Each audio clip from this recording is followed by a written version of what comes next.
Pensioner আৰু family পেঞ্চনাৰক লৈ পেলাই এখনি নটিফিকেশ্যন আমি ইয়াতে দেখিবলৈ পাইছোঁ। এইখন নটিফিকেশ্যন দেখিবলৈ পাইছে government of India, ministry of personal public grievance pension. ইয়াতে চাওক, অফিচ মেমৰেণ্ডাম 24 এপ্ৰিল তাৰিখত এখন নটিফিকেশ্যন প্ৰকাশিত কৰা হৈছে।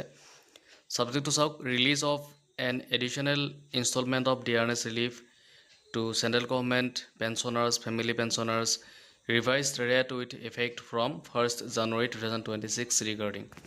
তো দেখিবলৈ পাইছে, যিসকল পেঞ্চনাৰ আছে, ফেমিলি পেঞ্চনাৰ আছে, তেওঁলোকৰ ডিয়াৰনেছ ৰিলিফ ইয়াতে বঢ়োৱাক লৈ পেলাই বা সংশোধন কৰাক লৈ পেলাই ইয়াতে দেখিবলৈ পাইছে 1 জানুৱাৰী 2026 তাৰিখৰ পৰা বঢ়োৱা হ'ব। কি কথা লিখা হৈছে, 6টা পইণ্ট আছে, গোটেইখিনি পইণ্ট আমি ইয়াতে চাবলৈ চেষ্টা কৰিছোঁ। ইয়াতে লিখিছে বিষয়টোত, কেন্দ্ৰীয় চৰকাৰৰ পেঞ্চনভোগী পৰিয়াল পেঞ্চনভোগীৰ বাবে ডিয়াৰনেছ ৰিলিফৰ এক অতিৰিক্ত কিস্তি মুকলি কৰা 1 জানুৱাৰী 2026 পৰা কাৰ্যকৰী সংশোধিত হাৰ। উল্লেখিত বিষয়ত এই বিভাগৰ OM নম্বৰ ইয়াতে আছে, তাৰিখ 8 অক্টোবৰ 2025 প্ৰতি দৃষ্টি আকৰ্ষণ কৰি জনোৱা গৈছে যে ৰাষ্ট্ৰপতি মহোদয়ে সন্তুষ্ট হৈ সিদ্ধান্ত গ্ৰহণ কৰিছে যে কেন্দ্ৰীয় চৰকাৰৰ পেঞ্চনভোগী পৰিয়াল পেঞ্চনভোগীৰ বাবে ডিয়াৰনেছ ৰিলিফৰ হাৰ বৰ্তমান 58%ৰ পৰা বৃদ্ধি কৰি 60% কৰা হ'ব। যি মৌলিক পেঞ্চন, পৰিয়াল পেঞ্চনৰ অতিৰিক্ত পেঞ্চন বা অতিৰিক্ত পৰিয়াল পেঞ্চনসমূহৰ ওপৰত 1 জানুৱাৰী 2026 পৰা প্ৰযোজ্য হ'ব। নম্বৰ 2 দিছে, এই ডিআৰ হাৰসমূহ সকলো কেন্দ্ৰীয় চৰকাৰৰ পেঞ্চনাৰ পৰিয়াল পেঞ্চনৰ বাবে প্ৰযোজ্য হ'ব, যাৰ ভিতৰত সশস্ত্ৰ বাহিনীৰ পেঞ্চনভোগী পৰিয়াল পেঞ্চনভোগী, ডিফেন্স ছাৰ্ভিচ এষ্টিমেটৰ পৰা দিয়া অসামৰিক পেঞ্চনভোগী পৰিয়াল পেঞ্চনভোগী, ৰেলৱে পেঞ্চনভোগী পৰিয়াল পেঞ্চনভোগী, অল ইণ্ডিয়া ছাৰ্ভিচ পেঞ্চনভোগী পৰিয়াল পেঞ্চনভোগী অন্তৰ্ভুক্ত। ইয়াৰ লগতে অস্থায়ী পেঞ্চন গ্ৰহণ কৰা ব্যক্তি।